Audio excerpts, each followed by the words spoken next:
It swept across the dry hills like an invisible ghost, carrying dust, broken weeds, and the smell of old earth. The afternoon sun hung low over the empty land, turning every rock and blade of grass the color of faded gold. Nothing moved except a line of exhausted men climbing a lonely ridge. At the front rode a single horseman. No badge shone on his chest. No star marked him as a marshal. His black duster fluttered behind him while a weathered hat hid most of his face. Two worn revolvers rested low on his hips, their grips polished smooth by years of use. Nobody knew his name.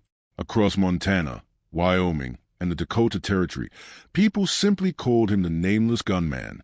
Some claimed he had once been a lawman. Others believed he had fought in the Civil War and never returned home. The only thing everyone agreed upon was this: if he came for you, running was useless. Behind him stumbled 10 captured outlaws. Their wrists were tied with a single long rope. Boots dragged through the dirt. Faces were bruised from days of pursuit. Sweat mixed with dust until every man looked carved from the same brown earth. Big Tom Mercer cursed with every step. "You planning to march us clear to California?" The gunman said nothing. Elias Crow, the oldest of the prisoners, spat into the dirt. "You can't hang 10 men without a judge." Silence. Another mile passed. Finally, they reached the top of the hill. It overlooked miles of empty prairie where no ranch house, church, or settlement could be seen. The place fell forgotten by both man and God. The stranger climbed from his horse. Without speaking, he untied a bundle strapped behind the saddle. Inside were 10 shovels. One by one, he tossed them into the dirt. The prisoners exchanged nervous glances. Big Tom frowned. "What are those for?" The gunman finally spoke. His voice was calm, flat, almost emotionless. "Dig." Nobody moved. "I said dig." Elias laughed bitterly. "You expecting us to bury treasure?" The stranger looked him directly in the eyes. "No." A long pause followed. "You're digging your graves." The words settled over the hill heavier than the wind itself. Several men instinctively stepped backward. Young Billy Kane swallowed so hard everyone heard it.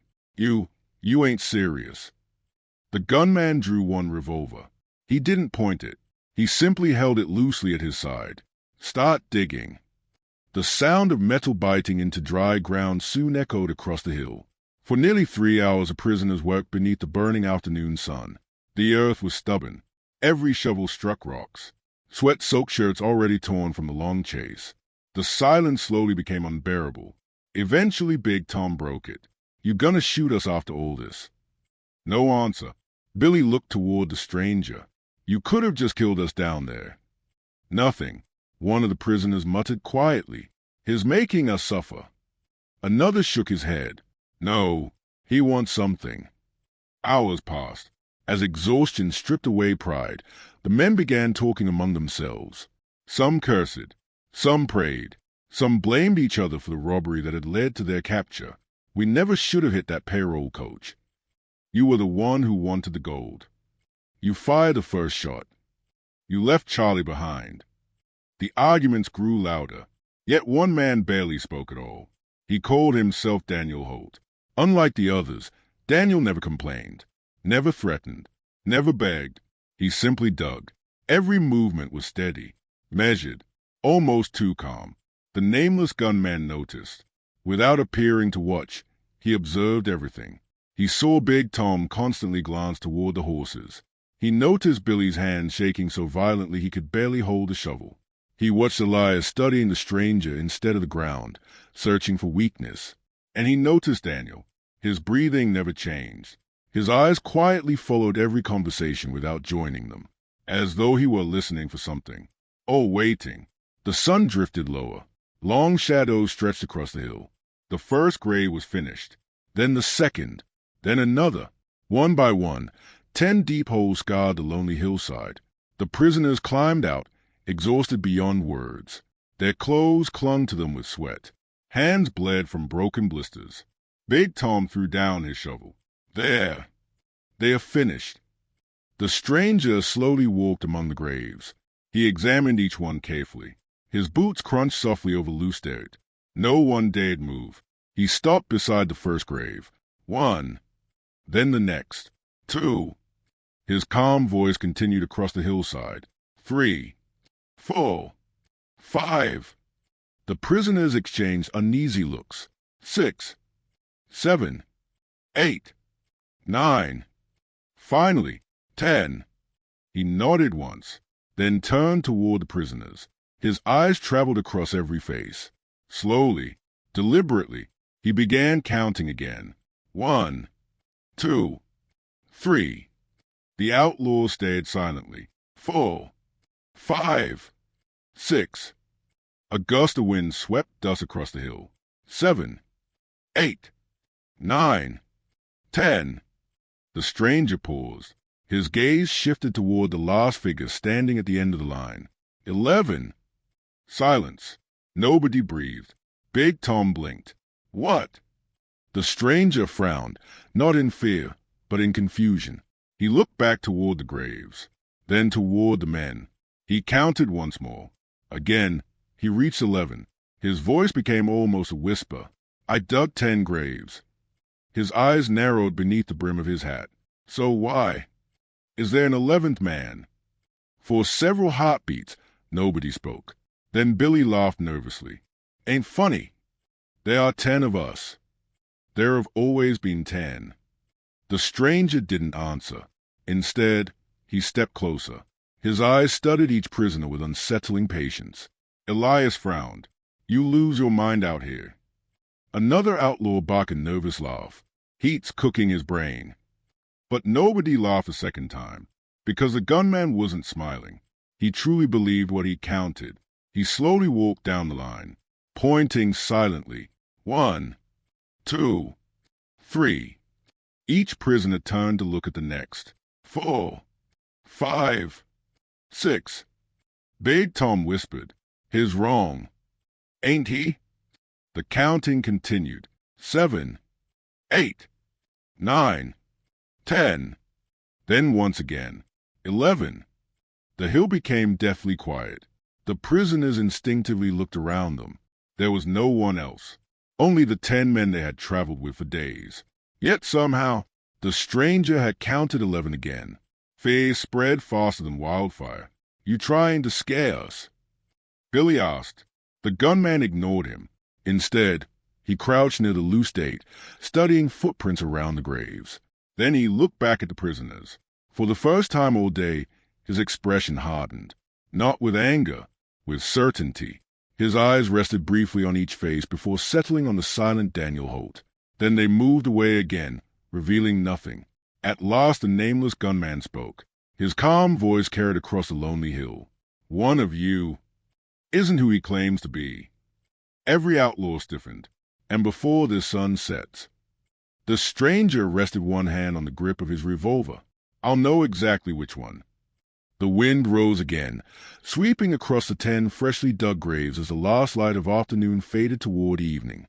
Somewhere among the prisoners, someone swallowed hard, but no one dared speak, because every man suddenly wondered the same terrifying question.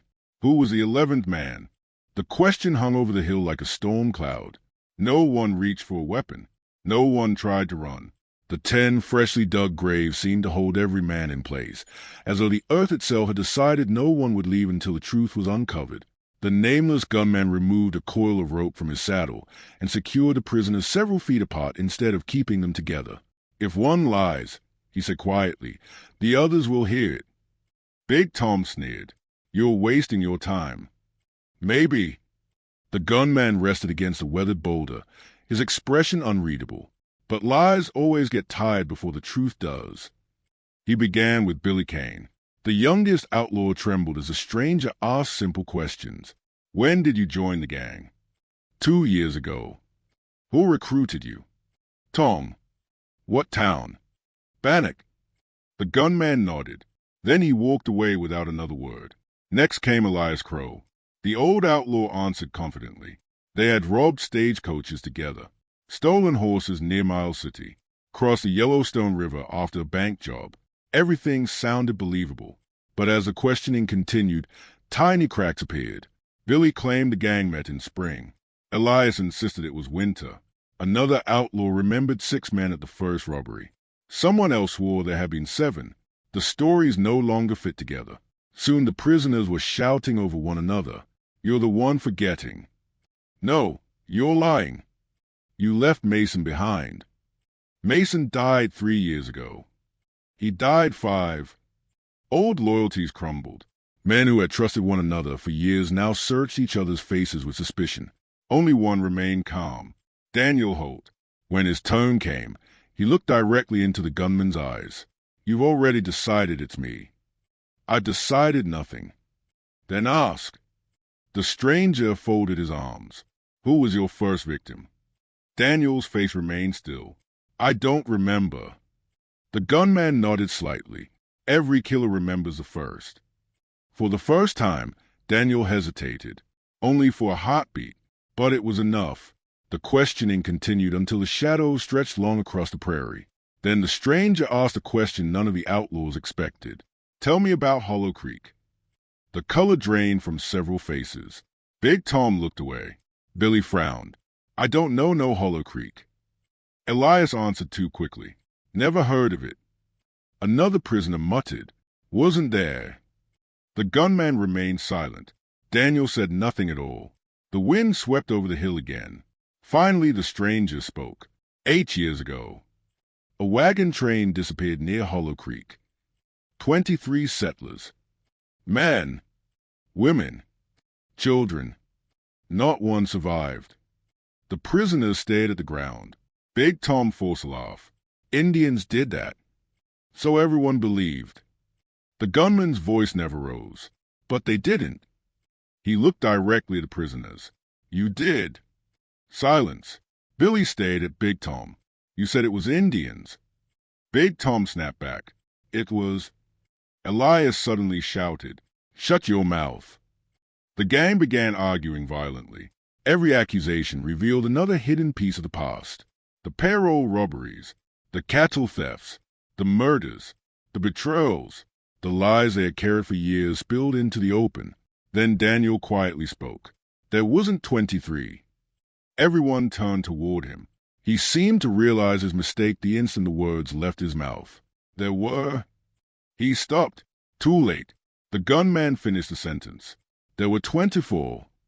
Daniel slowly closed his eyes. "You remembered." No one else could have known. The official reports had counted 23 victims. Only someone standing there that day would know another child had escaped into the woods before anyone counted the bodies. The stranger stepped closer. "You've never been Daniel Holt."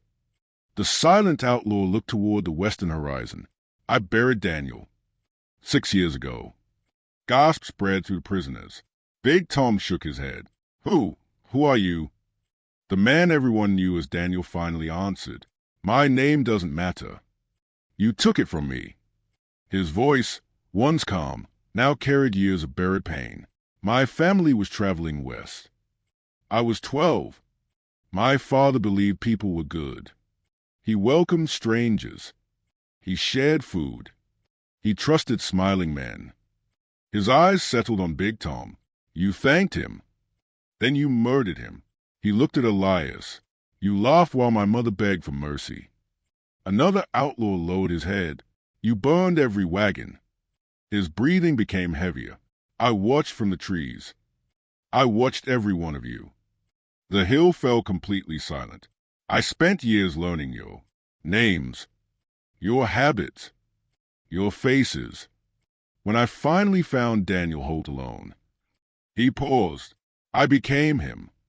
For 6 years he had ridden beside the very men who had slaughtered his family, waiting, watching, learning, patient enough to hide his hatred until every murderer stood together. Billy staggered backward. "You've been with us all this time." The survivor nodded. "You never noticed." Big Tom reached for the hidden knife in his boot. The nameless gunman moved first. His revolver cleared leather with impossible speed. One shot. The knife exploded from Tom's hand before it left the boot. No one else moved. The stranger slowly lowered his weapon. I recognized every member of the Mercer gang from wanted posters. His eyes swept across the prisoners. There were supposed to be 10. When I counted, I found 11. He looked at the survivor. "You were the extra man. I didn't know who you were." But I knew you didn't belong. The survivor drew a hidden revolver from beneath his coat. He pointed it toward Big Tom. It's over. You all died today. His finger tightened on the trigger. The nameless gunman stepped between them. No, they deserve death. They do. Then move. The stranger shook his head. If you kill them for revenge, you become the last victim of Hollow Creek. The survivor's hand trembled. For years he had dreamed of this moment. Now it felt strangely empty. Big Tom suddenly bolted toward one of the horses. The gunman fired. Tom collapsed beside the first grave. Another outlaw rushed in the opposite direction. A second shot echoed. He fell before reaching the hill's edge. Panic erupted. The remaining guilty men scattered. Some grabbed shovels. Others fought each other in desperation. Gunfire rolled across the lonely prairie. Dust filled the air. Within moments it was over. The hillside became silent once more. 10 graves. 10 bodies. Justice had finally reached the men who believed they had escaped it. Only 2 figures remained standing. The survivor lowered his revolver. The nameless gunman quietly holstered his own. For a long time neither spoke. Finally the younger man asked, "You could have killed me the day you counted." "I could have. Why didn't you?" The stranger looked toward the setting sun. "Because I spent 8 years hunting murderers." His voice carried a weariness deeper than age. "I wasn't about to mistake a witness for one." The survivor frowned. "How did you know about Hollow Creek?" The gunman looked across the graves. "I was a deputy sent to investigate. I arrived one day too late." He paused. "I found ashes, broken wagons, and 23 bodies. I searched for the missing child. I never found him." The survivor's eyes filled with quiet disbelief. "You never stopped looking." "No." The older man gave a faint, tired smile. "I guess I finally did." The last rays of sunlight disappeared beyond the distant mountains. The survivor glanced toward the empty prairie. "What happens now?" The nameless gunman climbed onto his horse. "You live. Live well enough to prove revenge wasn't the only ending." The younger man nodded slowly. "And your name?" The rider adjusted his weathered hat. A faint smile crossed his face. "Names fade." He turned the horse toward the endless frontier. But what a man leaves behind, that's what people remember. Without another word, the nameless gunman rode into the gathering darkness. The survivor remained alone on the hill, surrounded by 10 filled graves and one untouched patch of earth, a silent reminder that justice had claimed the guilty, while mercy had spared the innocent. As the wind swept over the frontier once more, the lonely hill kept its final secret, and the legend of the nameless rider grew with every mile he disappeared into the fading west.